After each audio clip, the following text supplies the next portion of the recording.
All right, so I am going to present my screen here after that goes away.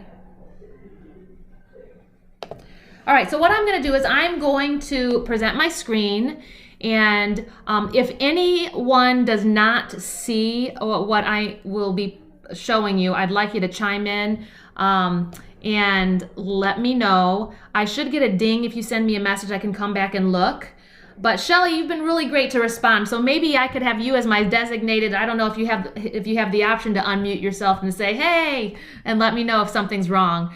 So thank you guys all for muting yourself. So just so that the recording we have a greater likelihood that there won't be that background noise and we'll all be able to hear everything well. So my name is Melanie Chris, and let me pull up a PowerPoint here and make sure you're able to see it.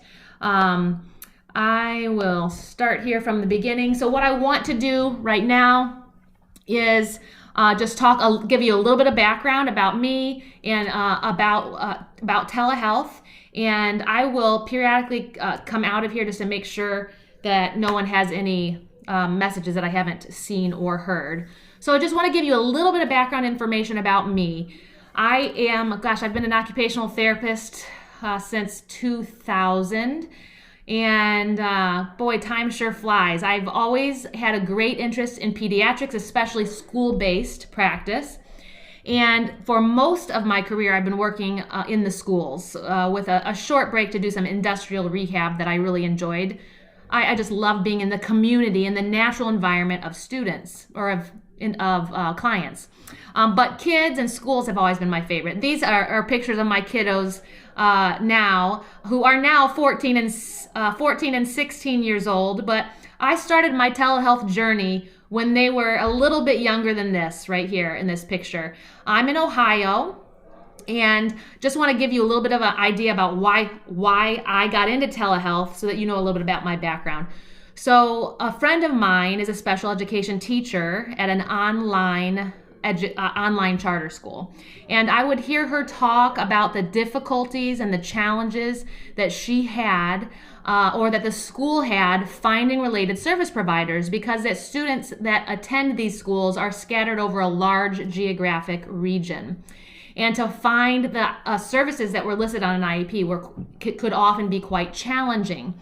And she told me one day that her special education director said, "Why can't we have virtual OT? Speech had been doing it for a while." And so she had told me this, and I sort of chuckled and thought, well, that'd be nice. I could see working for speech therapy, but as an occupational therapist, we're a hands-on profession, and it'd be nice. That'd be a great resolution to your problem, but I don't see it working. However, I do have to say that that evening I thought, now wait a minute, I've sat through how many years of school? One whole class was all about really looking and filling in the gaps, finding the gaps in services and being able to develop programming in order to provide services to individuals who need them or don't have access to them. So I started to question myself and my response to my friend and thought, you know what, maybe I need to look at this more. And so that started a whole process of me looking more into, well, what does our national organization have to say about this? At that time, they were calling it telerehab. Telerehab was a more commonly used term. Now you're going to hear a lot about the word telehealth. So that evening, I just really started to gather some information and research some info and put together a proposal that I shared to this my friend and said, well, what do you think about this? And her recommendation was, let's send it over to our school. Well, within 24 hours, I got a phone call that said, we will do whatever we need to do to support you on this. This is something we've wanted to do for some time, but they wanted to know, well, what does your national organization have to think about it and all of that. And so, interestingly, AOTA has had a position paper out on telehealth or telerehabilitation earlier since 2005. So they really had a stance. They've had a stance on it for quite some time. So that's where we started. And so I started here in Ohio and with one kid, and I said, let's try it and let's just explore this. And then that went well. And then they said, can you try another one? One of the very first students I worked with, I want to tell you just a quick story. This was an individual that had a very compromised immune system. And so when I first started this, we were doing a hybrid approach where I would see them in person first and come up with a plan and do the remaining sessions via telehealth. So when I went out to their home, they had their hand sanitizer there, ready for me to use it. And I met with the student, worked with the student, came up with a plan, but they were so incredibly grateful for the opportunity for her to still be able to receive these services without the risk of compromising her immune system. And so I just think today, with all that's happening right now, this is just an example of where telehealth could be a benefit to so many right now. But the question is, how do we do this? And so I have been doing this, it's been 10 years. And, we've learned as we've gone along, and there have been, some stumbling blocks and challenges along the way, but the benefits have far outweighed those challenges. And we've worked through, so many of those challenges along the way. Now, I don't know if you can see it, but there's some little stars all over this map, and those are the states that we're in right now. We're in more than 20 states now on this journey. So I'm going to just escape here just real quick, make sure everything's going good. I don't see any questions. Perfect. Okay. All right. So I'm going to go back to my PowerPoint, and I want to share this link with you.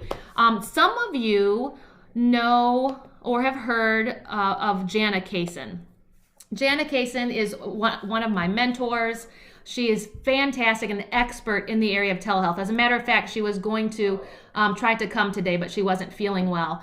And so she shared this with me. And a lot of this presentation that I'm sharing with you is something that she and I have worked on together. We presented at AOTA a couple of times.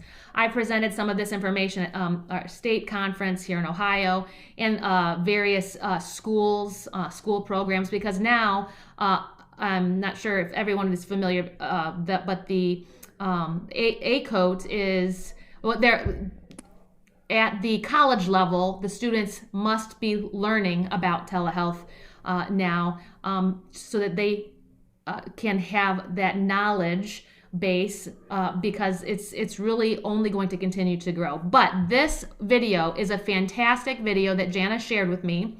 Some of the slides in this video, it's 15 minutes, this video. Some of the slides in this video you'll see also in the presentation that I have today, because Jana and I collaborated on this presentation. So I took out some. I tried to take out as much as I could.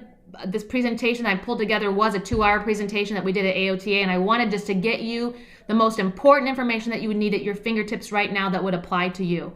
So this video is a lot about more like guidelines and policy types of things, and I'm going to touch on some of them, but it's definitely a 15-minute video well worth watching. I will end up sharing this actual PowerPoint with each of you that have expressed interest and shared with me your email, so the hyperlink, you'll be able to click on that straight from there.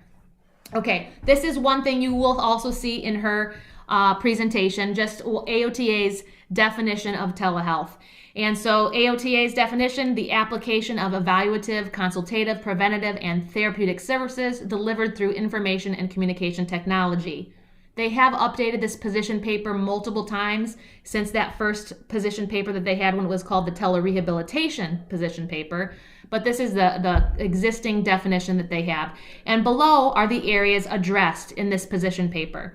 So if you are going to be doing telehealth, I would highly encourage you to find that position paper and read that. You know, it talks about different telehealth models, the technology, qualifications and ethical considerations, funding and reimbursement.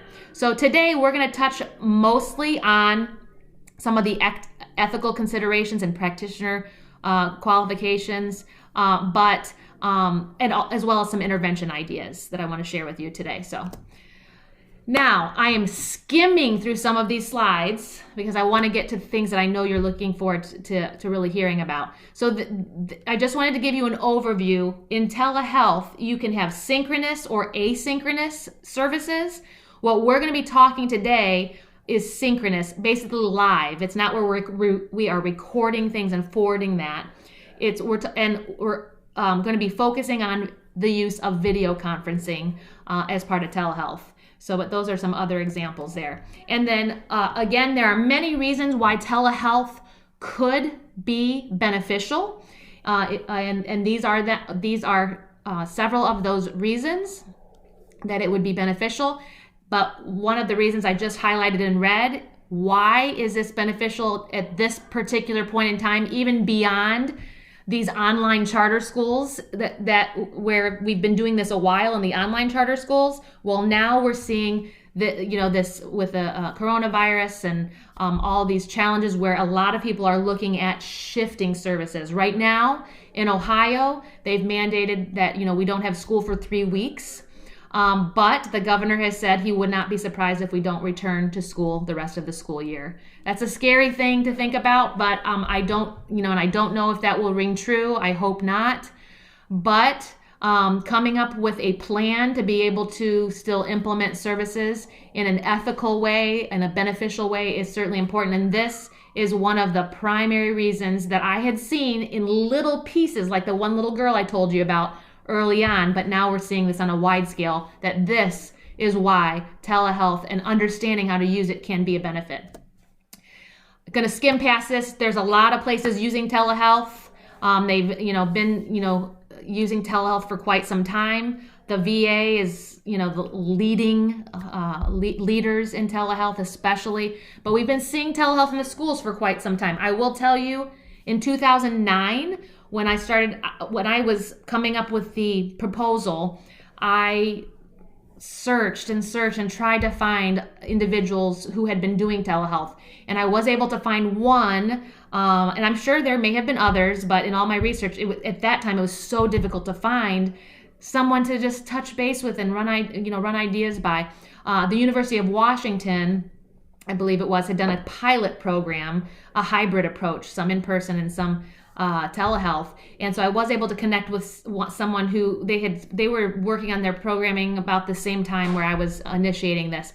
But other than that, I could not find anyone that was doing this. But now, after 10 years, it's gone from being almost a taboo, where I have had some people say, that's so stupid, I can't believe you're even thinking about doing this, to now seeing the value in it for various reasons.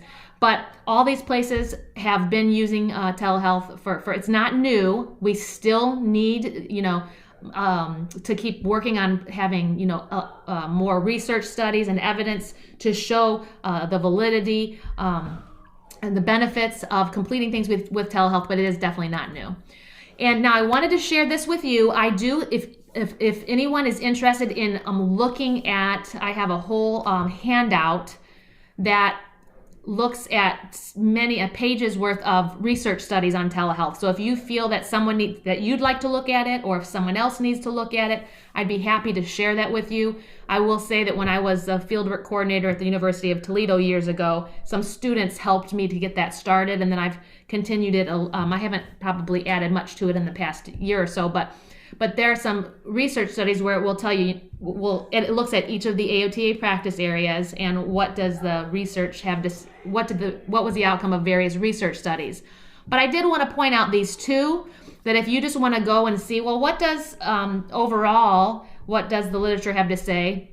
I'd love to see another one another one done, but systematic reviews that look at a lot of different studies.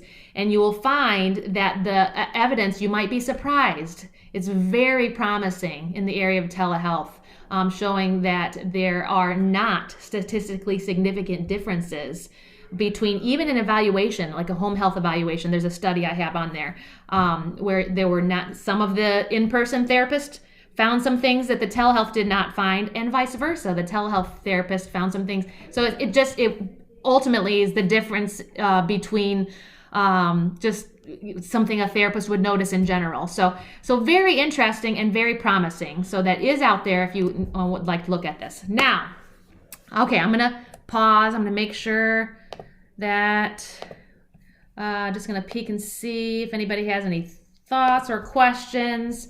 Just gonna pause for a moment.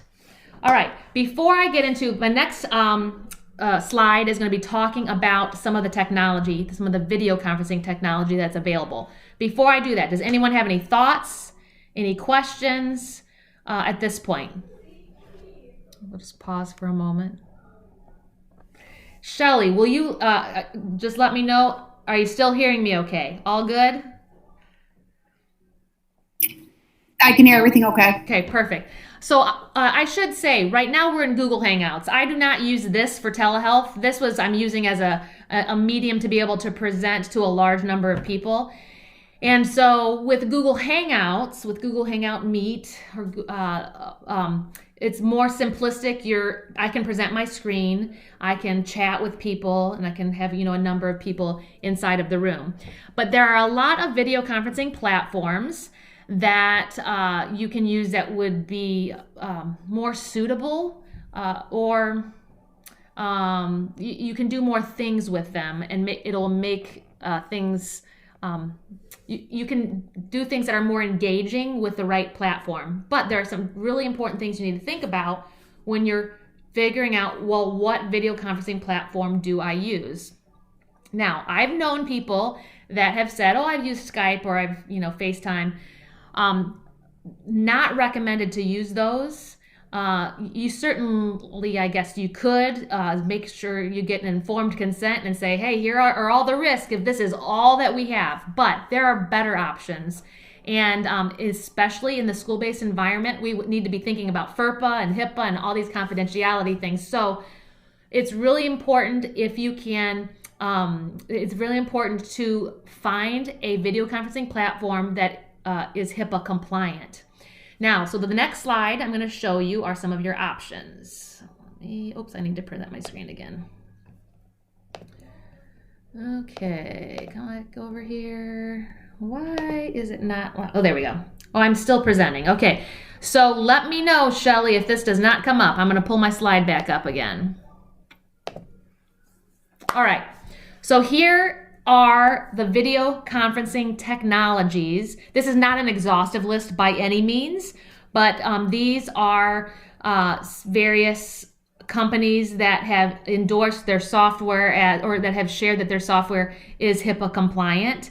Now, some of these have free versions and others are subscription based. Generally, in order to use the platform that is HIPAA compliant, it'll be subscription based.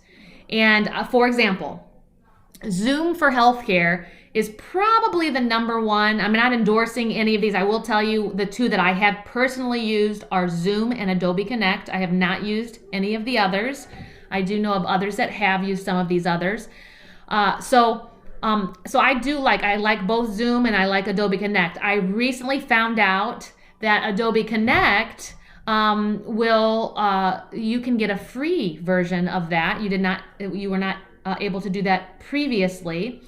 There are some limitations. You cannot record sessions if you needed to record for any reason. And you cannot have more than one individual or two, the host and one individual in the room at a time. So for us, we doing groups in OT, I will tell you, I'm not saying that it's impossible to do it via telehealth, but even from somebody who's done it for 10 years, that would be very challenging to be able to do well and observe well. So I'm a big proponent to, as much as possible to do one-on-one services. And so that feature with the free version would absolutely not affect me in any way because I only work with one other student at a time. So Adobe Connect, I have a picture on I think the next slide to show you what that might look like.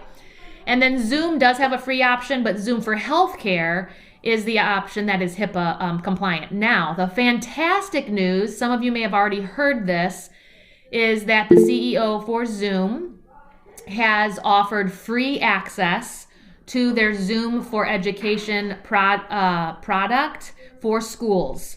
So if your school does not already know about this, that would be something I would highly recommend looking into.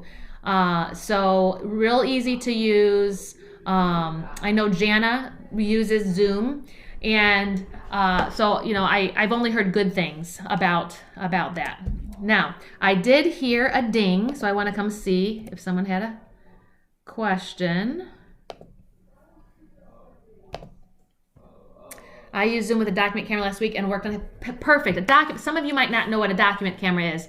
Some of our OTs do use document cameras, and it's ultimately, you can hover it over your work, and you don't have to worry about, like, some of our OTs might tilt their camera down, do right upside down, so that the student's seeing it. You guys all know when you're working across the table from a student, and you might try to write upside down so it's easier for them. With a document camera, you don't have to do that. So that's fantastic. That I've used a document camera with Adobe Connect, but I had not used it with Zoom, so that's good for that. And you're very welcome, Danielle, and thanks for that info, Judith. Okay, I will go back to my presentation slide, and okay, so let me go to this slide right here. Okay, slideshow. Why are we not pulling up here? Okay. Not quite sure. I might have to close this and open back up. Okay. Or maybe I'll do this. Nope, that doesn't help either. Maybe I will do this. No, I don't like that either. Okay, here's what I'm going to do. Oh, no, it's right here. That's why. Okay, it was already open. Interesting. See, even somebody who uses technology all the time, we have technology glitches now and again.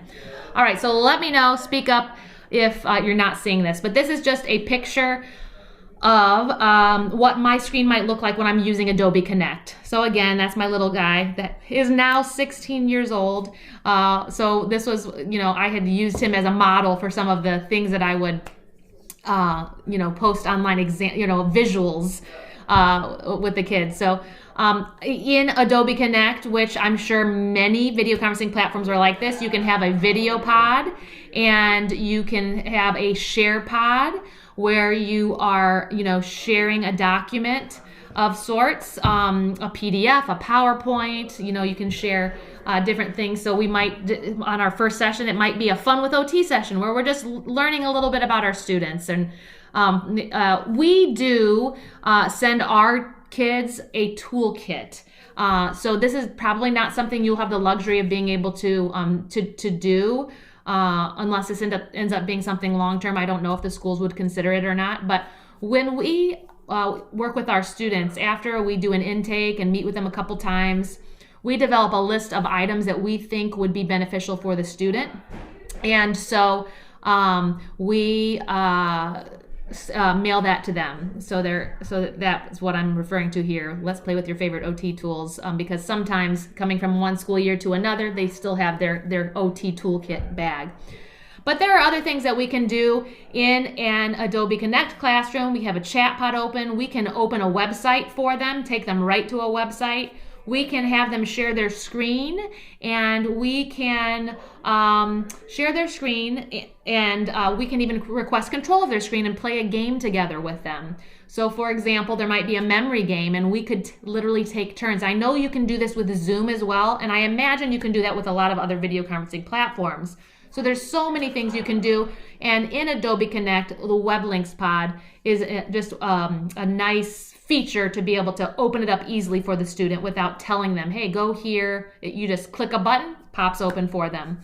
And a files pod where you can upload, let's say, a handout you want to share with them, and you push it to their computer. So that's something with Adobe Connect that's pretty neat. Again, I imagine Zoom has some of those very similar features as well. Now, these are links from Jana that she created, school-based video demonstrations of OT telehealth on Zoom. so you can get a look at what it would look like, doing some therapy in the Zoom platform, as well as getting some ideas of very specific therapy ideas. So, okay. So I'm going to spend very little time on this piece right here. But I did want you, because I don't imagine many of you in a short-term time maybe needing to do this. But we have been very successful in even completing OT evaluation via telehealth. And this is a question that I get often, where people have a hard time understanding how can you do this online. And so I understand, I had those questions as well. When we, at the beginning, did a hybrid approach, I would always go to their home first. But then I was realizing, oh man, I'm driving 90% of the time because I'm going all over Ohio. And then working with kids and being so limited on time. So I did go back to get my OTD with the intention of going to a program that would push me to really look at developing or modifying a program. And so what I took was my piece what I had developed, and I wanted to expand upon that and see, what does the evidence say about doing evaluation via telehealth and coming up with a protocol for that. So I will say that our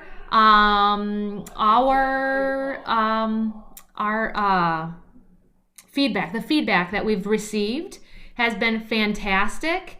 From special ed directors, from special education teachers, from parents, that the information we've been able to gather in the online environment has just been very thorough and educationally relevant. And of course, we are very in tune with what the needs are of the kids in the online environment. And when we write our evaluations, we're making sure that things are educationally relevant in the way that we're describing them. So I just wanted to show you, I'm not spending much time here, although if people are interested in learning more about how this is done specifically, this could be something we could follow up on. But we do mail materials ahead of time. So for example, the VMI, we would mail those materials ahead of time to be able to use that. And as you know, if you've used the VMI, that can be administered in a group setting. So we're able to do that in a we're able to do that in a standardized way. And it has really just gone very well. But we've been able to look at sending sensory processing measures, sensory profile, doing various handwriting assessments, looking at various fine motor skills and visual perceptual skills as well. So I'm going to move beyond this because I think that a lot of you would like to know a little bit more about telehealth, so interventions. So let me come back to the room. I'm going to take a moment before I start going over that. Let me stop presenting for just a moment, because I'd like to pause and see if anybody has any thoughts, any questions before we go into specific ideas for interventions. And then we have a little bit of ethics piece to chat about a little bit later as well. Oh, I got to go back to the chat pod. All right. Anyone have I do have a question, yes. If you can hear me. It's Jen. Hi, Jen. So our company contracts in schools, and we're based in New Hampshire and a little bit in Vermont. So we're just beginning to embark on the preparing for virtual learning. Sure. We've had one of our team members, I'm an OT manager, and provide direct services. One of our managers has taken a pretty deep dive into the Zoom platform a few weeks ago. And she just messaged me that education, Zoom education that he's allowing for free to educators is not FERPA compliant. Oh, really? So I don't know if you want to check. She's spoken with our contact at Zoom. So I find that counterproductive if they're offering educators. Absolutely. So it's a one click above the free, but not as robust as the pro. Okay. So they have a FERPA compliant. I know because I was looking yesterday. I just assumed that what they were offering. Yeah, that does seem quite interesting.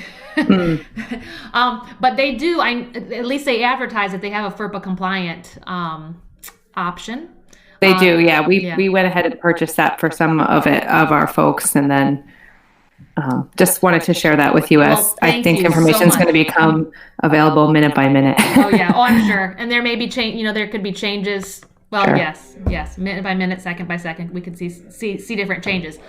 So those are things you really need to think about. Some other things to think about that I don't have on the slide, are if you're going to be, thinking about confidentiality, like, or will you, if you have, some teenagers at home, are you going to be in a location where you can keep that information confidential, that others aren't going to be walking in and out, so there's other things that you need to think about and consider. But the starting point really needs to be a secure HIPAA compliant platform.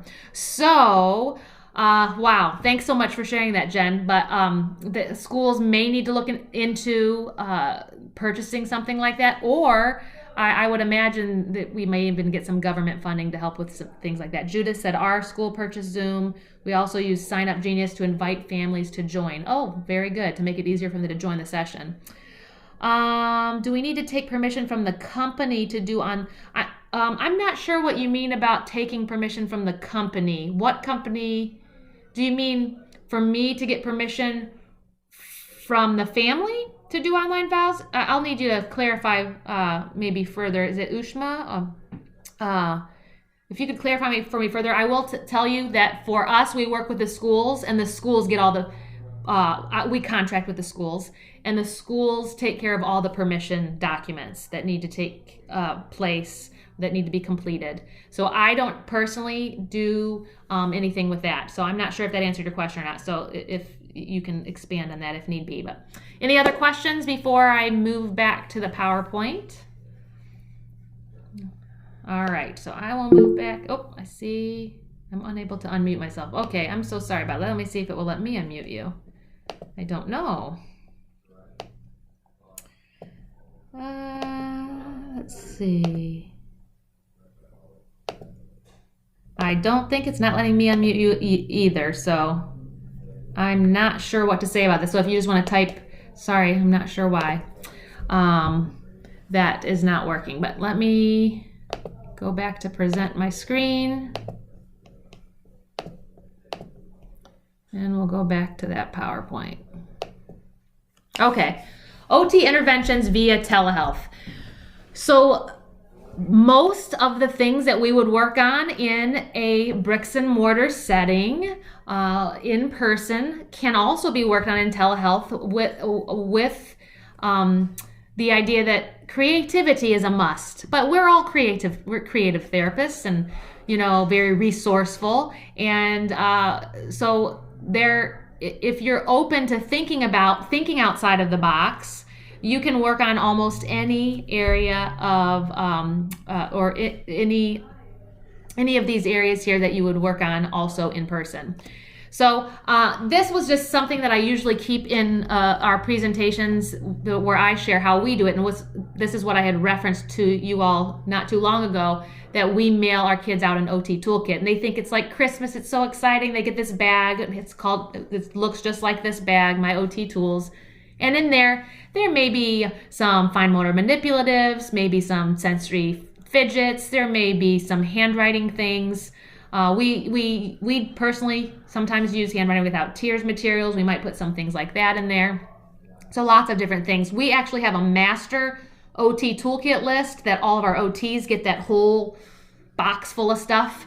And then they select some items from there that they think would best help the students. Because it was important to me that our students and our therapists have the same things, to make things easier on our therapists for planning reasons, as well as making sure that the students have what we feel that we need to facilitate some of those sessions. Now, this is not like big equipment type of stuff, guys. This is Dollar Tree, Oriental Trading.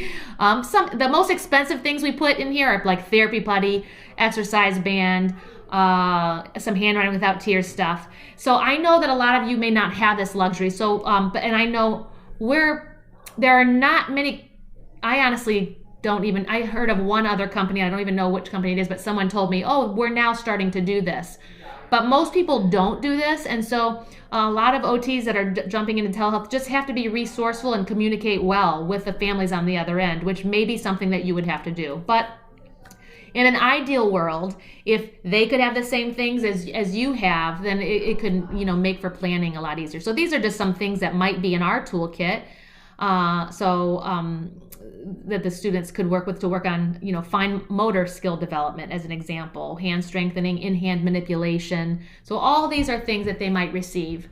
Now, a lot of these things you might think about, okay, at home, they might have clothespins, they might have Play-Doh, they might have blocks, they might have bubble wrap, dice. There's a lot of things, even a tennis ball. They might have a lot of these things. So working with your parents and coming up with a list of things that they have and that you have. I heard a ding, so I'm coming back because I think we might have a question. Let's see. By companies, I mean the creators and companies that sell the evals. When I worked for Presence Learning, I know evals were approved for online OT, but others, yes, you are very correct. I have worked very closely with some. They're looking towards moving. They're looking towards assessments like the MVPT and the TVPS, being able to have them in a digital platform. And so I know that those publishers are looking at that. Oh gosh, who else was I? I'm trying to think of the other example. We mail the materials for the VMI. I mean, we don't have to have permission to mail the VMI. I mean, we do it in a standardized way. But if you're going to be doing anything in a way that would not be standardized, or if you want to work with a company to try to come up with to see, hey, can we have permission to do this in this certain way, then yes, you would absolutely, want to reach out to that company and try to work with them. So like, for example, there are many of us that have been advocating with the publishers of the MVPT and the TVPS as examples. So when in doubt, yes, reach out to those companies when in doubt.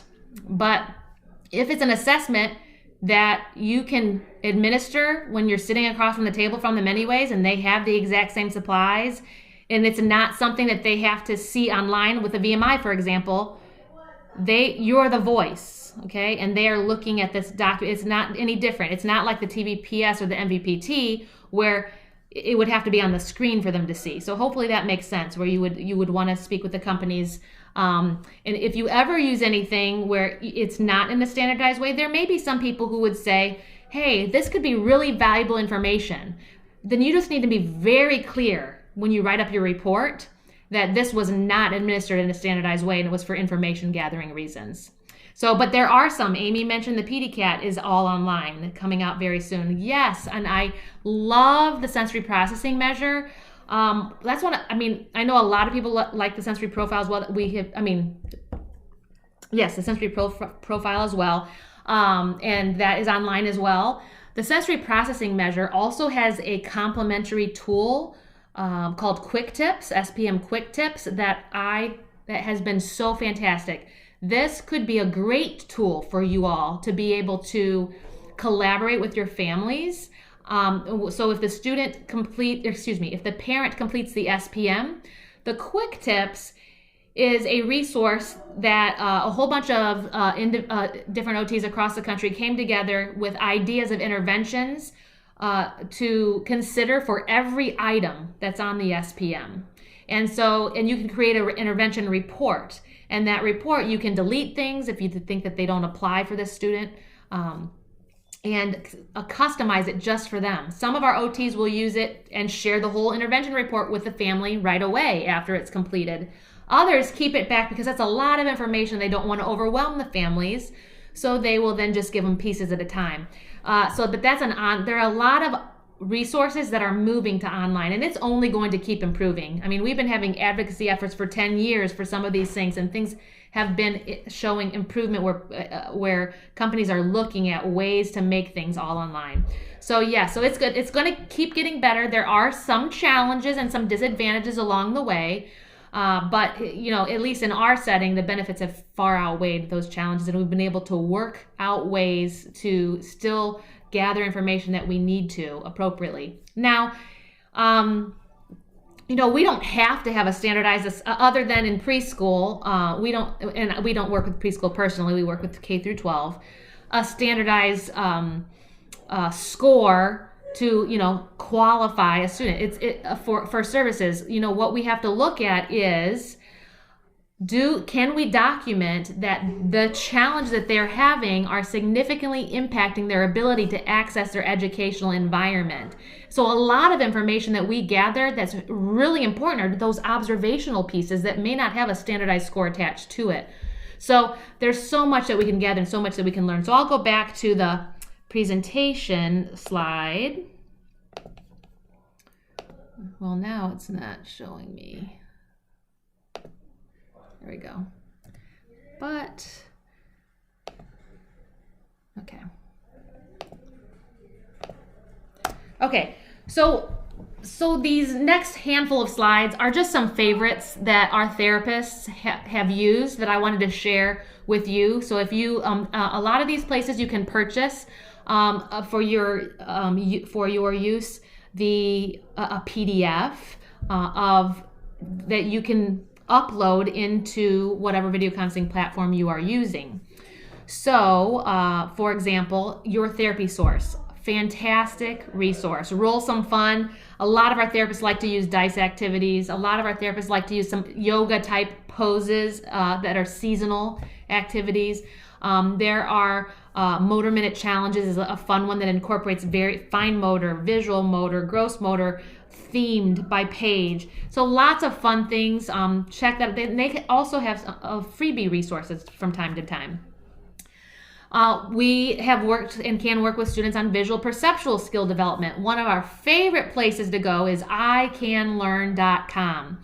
So if you have a video conferencing platform where you have the ability to have the students share their screen with you, and then you can help get them to a particular website where you can observe them doing these things, so many things you can do. One thing that I will say is if you're going to be taking them to a website, do your research ahead of time and make sure there are no inappropriate ads and things like that that would come up on that particular page. So always do your research ahead of time for that type of thing. But that's a fantastic website for so many different aspects of visual perception and visual, tracking and saccades, but a lot of visual perceptual skill activities.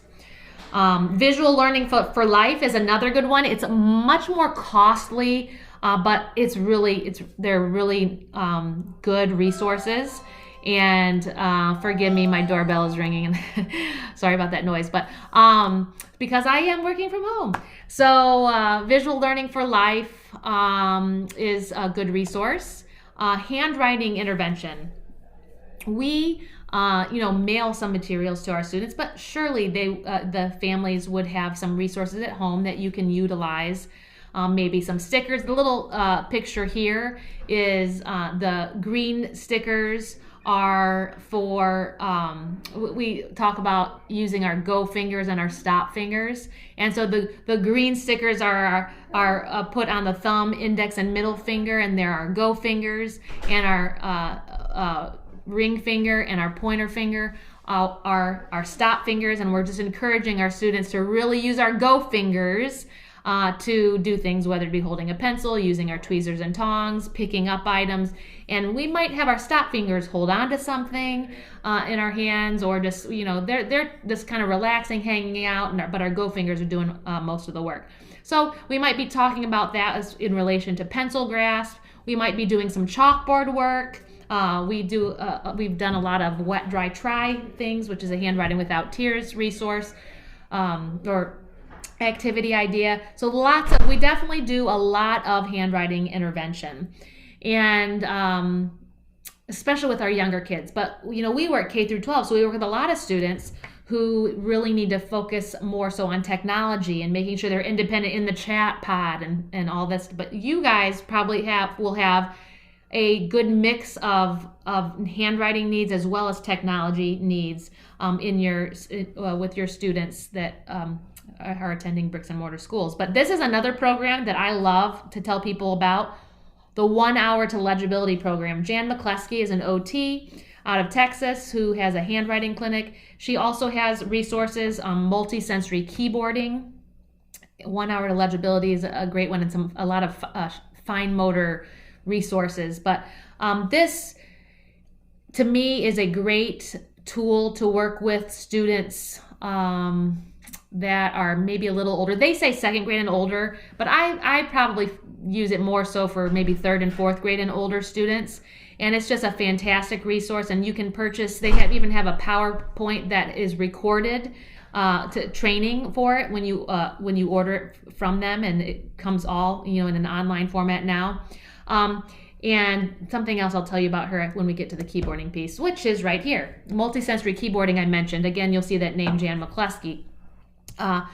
So she, on Teachers Pay Teachers, has, I think for $6, you can get this resource called Multisensory Off-Keyboard Games and Activities for Beginning Typing. Lots of fantastic ideas where you're working on typing, not just on the keyboard, but off the keyboard. For example, you might be having some bubble wrap and, practicing, well, I want you to use your F finger to pop 10 bubbles. And our F, for when we're typing, we are, I encourage, my students to refer to each of their fingers by their home base. So we have the A finger, S finger, D finger, F finger, that. But so like the Q, we don't have a Q finger or a W finger. It's the A finger then reaches the Q. So I might say, okay, I want your J finger to pop 5 bubbles, or let's type the word dad in bubble wrap. So we're working on finger strengthening. We're working on, some of that motor memory. We're just working on so many different things off the keyboard, but yet looking to enhance their on keyboard skills. Some with the frogs, sometimes we'll have different colored frogs, and I'll say, let's see which one goes the farthest, which one can jump the farthest. So I'm going to have your A finger let's make the blue finger hop. And with the yellow finger, let's use your D finger, and those types of things. Same thing with putty. We might dig for treasures with our thumb and whatever finger I call out. So it's just different ways. Some of those, she has other ideas. Some of the ideas that I use with students were not part of that, and I just kind of came up with other creative ways to work on keyboarding off the keyboard. But great resource. You can actually, I don't know if it's still $20 to purchase the whole teacher's guide to go with it, but on Teachers Pay Teachers, there's a shortened, abbreviated version for I think $6, so it's pretty awesome. But other free keyboarding resources that are some of our therapists' favorites. Typing Club is free. Keyboarding Without Tears is not free. You can get it, but it's an inexpensive subscription for $10. Bite Back Typing, BYTE, that has some great, you can get some great data from that. So it's not as fun as Typing Club or Dance Mat Typing, but it can be a great place to gather some information as you're working towards progress reports.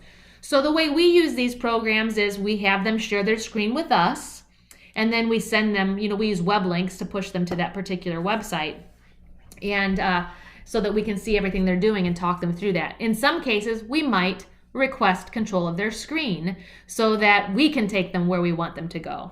Most of the students that we work with, honestly, that we're working on typing, they're very independent in some of those things, so we don't have a need to request control. A lot of times we've learned that the kids have taught us some things about technology. Sensory and emotional regulation and intervention. We do a lot of collaboration with the families and education with the students and families. And so these are just some of our favorite resources that a lot of you probably already know about many of these things, but in the online environment, it's really a combination of working with the student and also educating, the family so that they can help follow through on these things on other times. Now, for you, if you're working with students while they're at home, you have a unique opportunity that you might not otherwise have when they're in a bricks and mortar setting, which is the opportunity to have more connection or more communication with the parent. So in some cases, that may be helpful in follow through.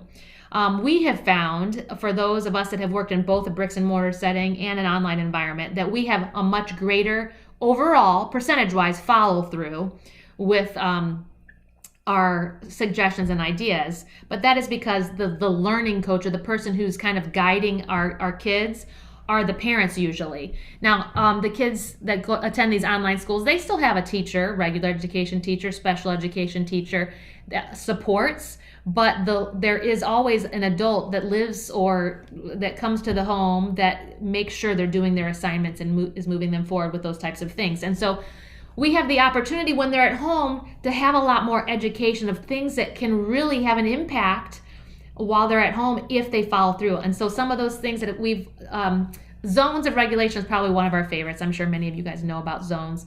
Love that. We have sensationalbrain.com has some fantastic visual resources and training materials that are very helpful as well. The incredible 5-point scale, Stick Kids. Sensory stories, if you've never heard about those are essentially social stories that add a sensory component to it, and they're fantastic. I talked about quick tips, the alert program, how does your engine run, all these things, and little fidgets that we might send to them. All these things are things that we have built into some of our sessions. Now, we work with students up through 12th grade, so even life skills and looking at independence, especially, at all grades, but especially with some of those older students. And so some of our favorites, Remedia Publications for Life Skills has some great tools. They're not as pretty and colorful. They're all black and white as far as I know. But the information in there is fantastic to guide you through coming up with some intervention planning to work with a student. For example, filling out forms, instead of just working on rote handwriting, activities that aren't as meaningful to the student. Well, let's talk about, you might still need, even though we are using technology most of the time, you may need to have the ability to fill out a simple form when you go to the doctor's office, for example.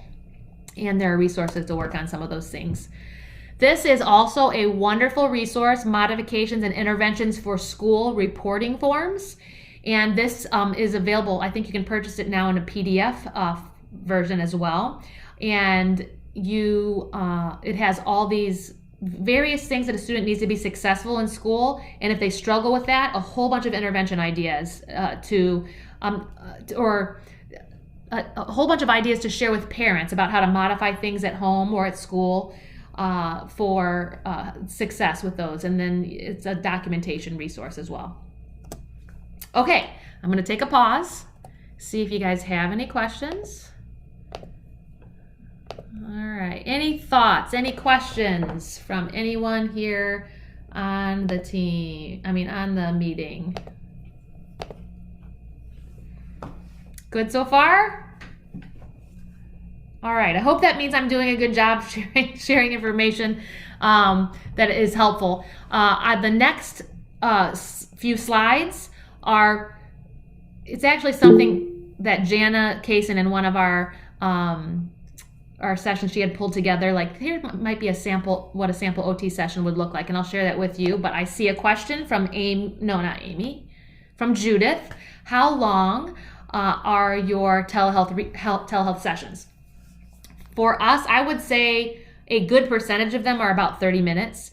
When I first started in telehealth, a lot of IEPs were written, 20 minutes per week or 80 minutes per month. And I was a big advocate because there is the possibility that we might have tech issues now and again.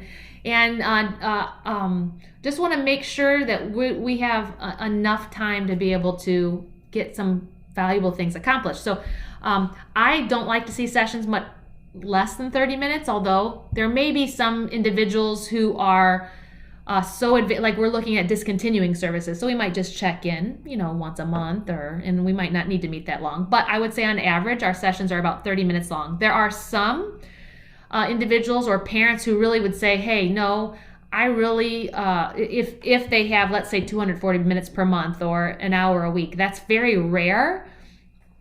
But if that's the case, we could have longer sessions. It's just pretty rare. Okay, do we have any good PT gross motor resources? So our company is solely occupational therapy. So a lot of these resources I know can, as far as some of the guidelines and some of the ethical things, apply also to PT. Unfortunately, I don't have a lot of resources specifically for physical therapy. But as far as billing for sessions, we contract with the schools, so we bill directly to the school. So I'm not sure with you all how you would need to work with your schools that you're either contracted with or working with, and figure out what they would like as far as billing goes. But we've never had a problem with funding, because the schools directly reimburse us. And this is the one area of occupational therapy. Well, I can't say the one, but it is an area of occupational therapy that really hasn't had challenges with getting funding. But when you look at,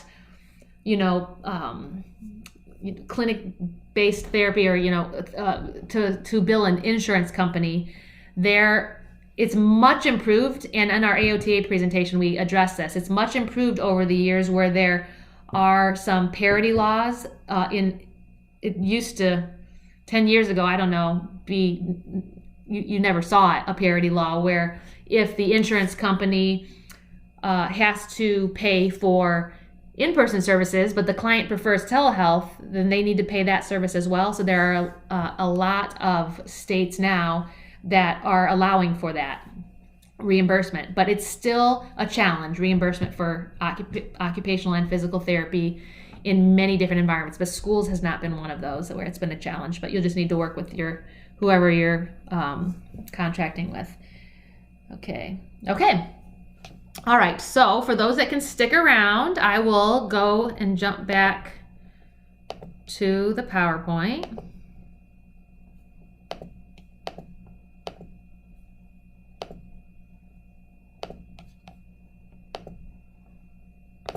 Okay, sample therapy session.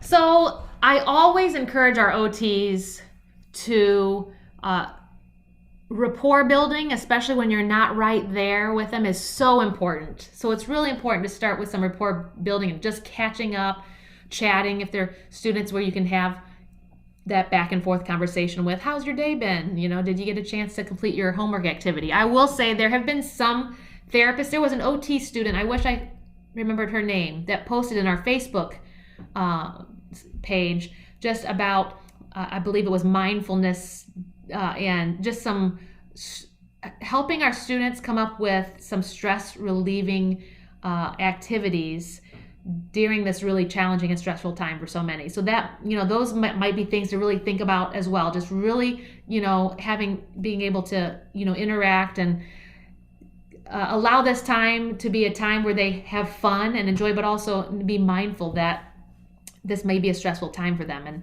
And then also ask them, did you get a chance to complete whatever homework you asked for them to do? A lot of our OTs will do things, let's warm up our body, let's warm up our fingers, let's warm up our eyes, and then we have like a very functional educational task. This is just an example of how things might be done. As I said, Jana had put this together and for one of our presentations. So this was a resource that she utilizes. I have not used this resource that's on the next slide, but she sometimes would have them choose an animal, and we were going to do an animal. You pick two. Be sure to pick one hard one. We're going to do an animal parade, and this was targeted movement-based gross motor and primitive reflex activities. So this certainly could be something you might be a good resource for PT as well. But she would have them pick and look at some of these. So sometimes having a visual up on the screen to allow them to choose. And here's another example. Let's warm up our fingers, and they would pick two. Now, of course, depending upon the student, you may not be able to put this many things on the screen. So you might only have, a few things, or you might have to more direct as opposed to give them a choice depending upon the student. But a lot of these things, again, are things that you might be able to work with the parents and find out what they have at home. Perhaps if you are going to be going this route for services, working with the parent to develop an inventory of, hey, here are some things that could be helpful. Let's go down this list and see which things do you have access to in your home. And then you just making sure that you know that you have a list of the things that they have. But all these things are things that you could where they could work to warm up their fingers. Then we'll have a functional handwriting activity as an example if it is a student that has this as a goal. Now, I just encouraged you here on the slide to be on the lookout for many freebie resources that you can use and find online. This is an example of a freebie resource that was on MsJordanReads.com. to just get, make it a little bit more fun when writing a story and using, dice to help you build the story. This is just an example. We may here do some handwriting without tears book if we have that, an option. Now with you all, I'm not sure, you might have to be creating a lot of your own resources or ideas, but my point is, let's do some warm up. You have an intro, just chatting, catching up. Let's do some warm up activities. Don't jump right into work, but let's gradually build towards getting to something like let's practice handwriting. Or let's work on visual skills. We might, go to the icanlearn.com and work on some of these visual skills next. Then we may say, okay, we're going to exercise our brain. And usually these are some fun games. Again, these are links where you always want to check, you always want to check first to see if they're, what the ads might look like on any particular website. So these are just some examples of where you might be working on puzzles online or memory matching games online. Lots of fun ones. I really like this one right here. They tell the guy what kind of ice cream they want. So chocolate, vanilla, strawberry, or what. And they start with 1 scoop and they have to remember, and then they move to 2 scoops, and he has to remember. And so the kid has to click down here to remember the order in which they need to put the different flavored scoops of ice cream. So that was a fun one. And then at the end, you might say, oh, you've done such a fantastic job, you're going to have free choice. And this, again, is something that Jana had created. She had a fine motor 1, fine motor 2, fine motor 3, had a whole list of pictures that she had created where they could, choose from those activity ideas for free choice. So I'm going to pause because the next section is talking a little bit about some ethics, and I heard a ding, so somebody must have a question. Oh, okay. Thank you. I know some people, if you have to leave, absolutely fine. So we're going to wrap up here not too long from now, just I want to touch base about a few things in the ethical realm, to ethical considerations.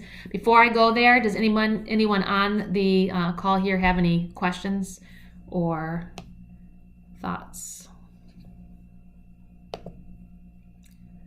All right, I will head back to the PowerPoint.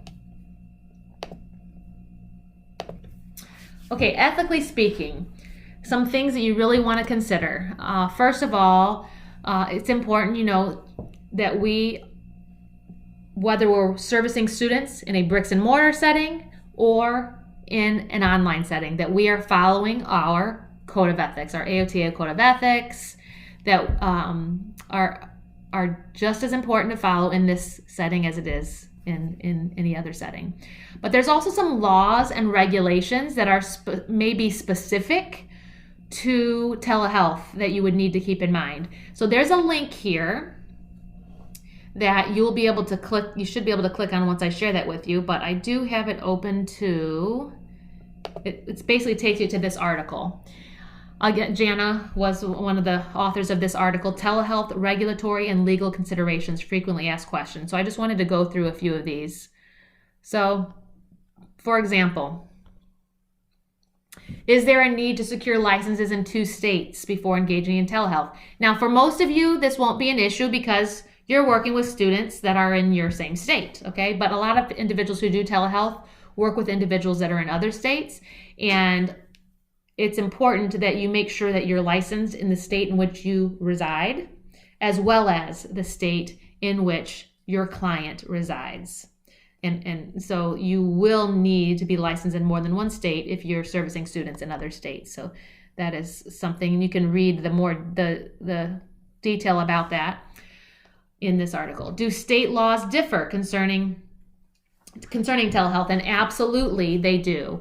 And I did also want to point out, well, let's see, it must be online here, that AOTA has a wonderful resource called Occupational Therapy and Telehealth State Statutes, Regulations, and Regulatory Board Statements. And this was updated in, March of 2020. I thought it was July of 2019. They just updated this. Fantastic. And so you can look at each state and it'll tell you, what are the regulations in regards to telehealth and what is the board's stance on telehealth. So this could be an excellent resource for you to reference in looking at your state. Oops, I went to the wrong slide too quickly. Okay, so licensure laws, we'll talk about federal regulations on the next slide, but it's important that you make sure that you're using a secure platform, that whatever documentation you have, you're not using a computer that's your family computer for everyone to use. Okay, it's really important that what you're using and what you're documenting, just you all know about the importance of confidentiality, and so it's really important that you think about even some of those little things if you end up working from home. But also competence and expertise. Kind of a lot of individuals are going to be pushed into doing this out of need. When I go to hire someone, it's always important to me that I find someone that's very competent in their area of practice, because once we go then to now learning about telehealth and all the technology requirements, it can be a little overwhelming at first. So it's really important that you develop that competence and expertise in both your area of practice as well as being comfortable with the use of technology. Clients must be fully informed. We have a slide that talks about informed consent. They must have the right to refuse services, and decisions for client appropriateness should be individualized and determined on a case-by-case situation. And now, this is a very unique time. I'm not sure if a client, if your school says, hey, we're going to do things online, and the family doesn't feel comfortable doing that, I'm not sure of all the rules and regulations and logistics that would be involved with handling that. That would be something you'd have to go to speak with probably your special ed director or your school directors about. But in all that we do, no matter where we are working, it's important that we're following HIPAA, HITECH, and FERPA, just all the different federal legislations different federal legislation documents that share how important it is for us to maintain our confidentiality, the confidentiality of our clients. And informed consent is something that is very important. I would highly encourage you to make sure that your schools are having your families sign some kind of informed consent, where maybe informing them about, well, here are the benefits and the challenges of in-person versus telehealth, and this is how this is going to go, and we have your permission to do this. So that would be something to, again, talk to your supervisors about. We do an informed consent document where we share that with all of our clients, and it does exactly that. Here are the benefits, here are the challenges, here's what some of the evidence has to say, and here are just some things you're agreeing to. So by participating or allowing your child to participate. So that would be something important to consider. Okay, I won't go into much detail about this because you can read it, but there are several benefits and several challenges associated with telehealth, but there's lots of good benefits to do that, as I mentioned before, especially this one down here: decreased exposure to public environments for individuals with compromised immune systems.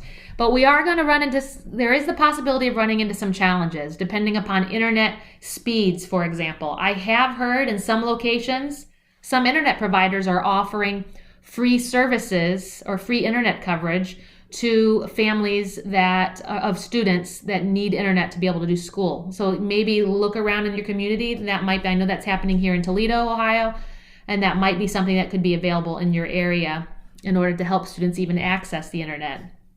But you always have the potential to have some difficulties with equipment reliability, difficulties with the client maybe understanding or having difficulty understanding technology tools. They also have the potential for a little bit of a difficult time developing that initial rapport. I will tell you, I haven't seen that so much here. It surprised me that these kids, I think it might be because technology is their world, and they know how to navigate it better than I do oftentimes. And, we might do virtual high fives, or we're able to develop that rapport very easily. So I'm not sure when you look at if you read about telehealth, these are some things that you see in the literature that talk about the challenges with telehealth that perhaps we don't see as much in the schools, maybe because of the clientele and where they're very comfortable with technology, perhaps. Or I just have fantastic therapists that work for us that are able to engage, their clients, and we haven't had, those issues really, but that is a potential challenge. And of course, we need more research. There's some great promising research, and there is a lot of research, but we still need more in this area of telehealth. So now, if you watch that video that Jana posted, or that I posted in one of the first slides, she talks about this, and this was a slide she actually created, about telehealth, remembering that this is a delivery model or a tool for delivering OT. This is not a separate service. Telehealth is not a separate service. And so what we're using it, especially in these times right now, we're looking at using this as a tool to help us deliver services when we don't have the option to be in person with that student. Now, in our case, oftentimes it is an option. It's just the parent's choice. They surprisingly, we did some survey research with our company and the schools and the kids that we were working with, and the parents, I was very surprised at how much they preferred to be in the online environment for their therapy as opposed to in person. But again, it's a different clientele. You can't assume that would be the case for another setting or different clients. But in this situation, we're using this as a tool out of necessity and a need. So remember your code of ethics.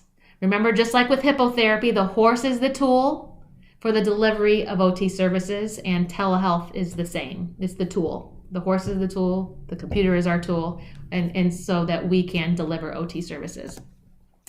Okay, I heard a question. Let me come, just a couple more slides left, but I want to be able to address the question that someone has.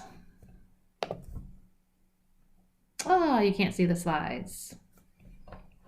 All right, let me see. Is anyone else in here that was able to see the slides? It says I'm presenting.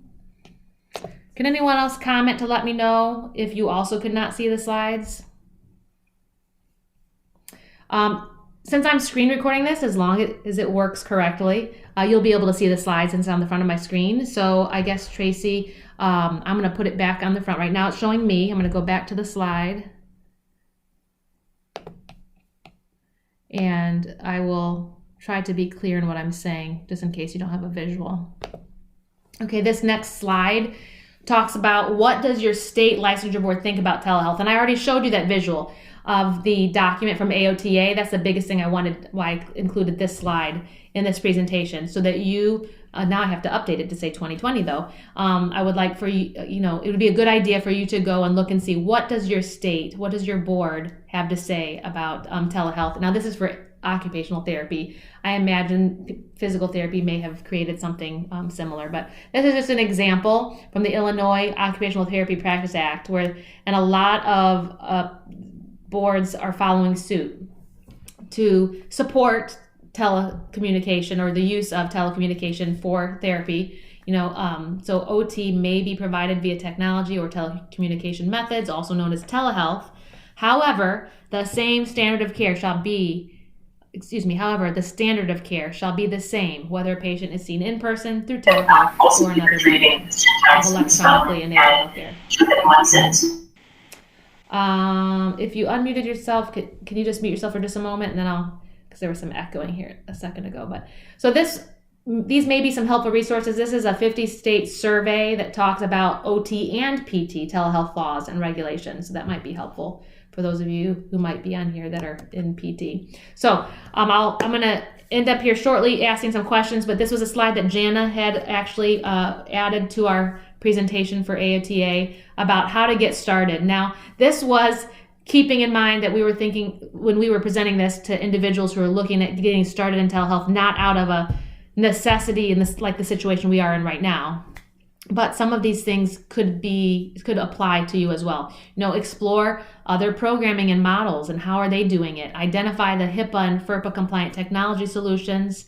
Look at reimbursement structures, and start small, gain confidence, expand from there. So right now, we might be pushed into doing a telehealth model for most individuals, possibly, depending upon how things come down with the various states that you're in and leadership and at your schools and what they have to say. But just we never recommend that overall that telehealth is an all or nothing approach, that it's an individualized approach, that we need to make sure that who we're providing these services for are beneficial to them and going to be helpful, and still look at some of the ethical considerations. So here are some resources for you that you might find helpful as you start your journey of looking into telehealth. So those will be there for you, and some additional resources.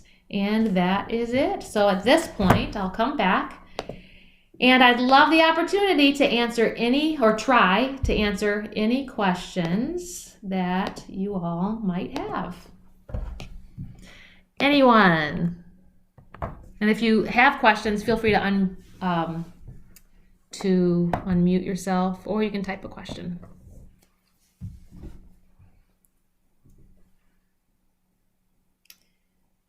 The resource slides again. Yes, let me do that. And I am going to share this.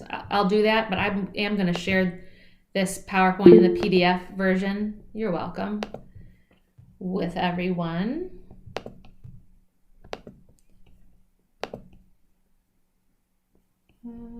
So you're probably looking for this one. Okay, so here was the first one. Sorry, you can't probably see the very bottom of this one because it's something actually maybe I can hide it. Yep, I was able to hide it. There we go. So the World Federation of OTs has a nice link. AOTA has a nice link. Canadian Association of OTs. American Telemedicine Association has a telerehabilitation special interest group. This is a great resource. You'll find lots of fantastic articles. That one that I pulled up that Jana had wrote, the internet was from the International Journal of Telerehabilitation. Then we've got telehealth resource centers. On social media, there's a Facebook page on OT and telehealth, and on Twitter. I'm not on Twitter, so I'm not familiar with that one. And then this one, some more links. American Telemedicine Association, Telerehab Special Interest Group, Center for Telehealth and E-Health Law, CTEL, International Journal of Telerehabilitation, again, has open access peer-reviewed journals, and some telehealth resource centers, and NCHAM Tele-Intervention Guide. So I hope that was helpful. Come back and see if there's any final questions. Oh, I see some more questions possibly. Judith said, for resources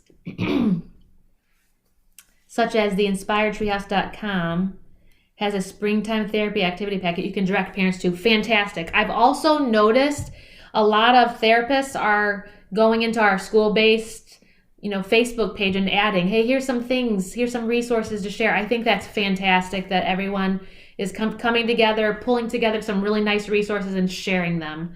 That's so wonderful to be able to combine our resources to be able to be effective for so many more. So I don't think I see any other questions that I missed. So if any of you have any questions, I will go ahead and give you my email. It's here, I'll just type it here. It's mchris@ctsvirtual.com.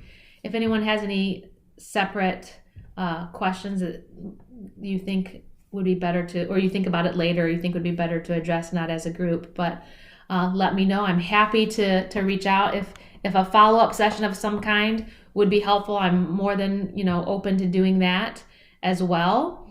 And this is some information. There's so much more, but I tried to that I could share, but I tried to just find the most, or pull together some of the most important pieces that would help you get started ASAP.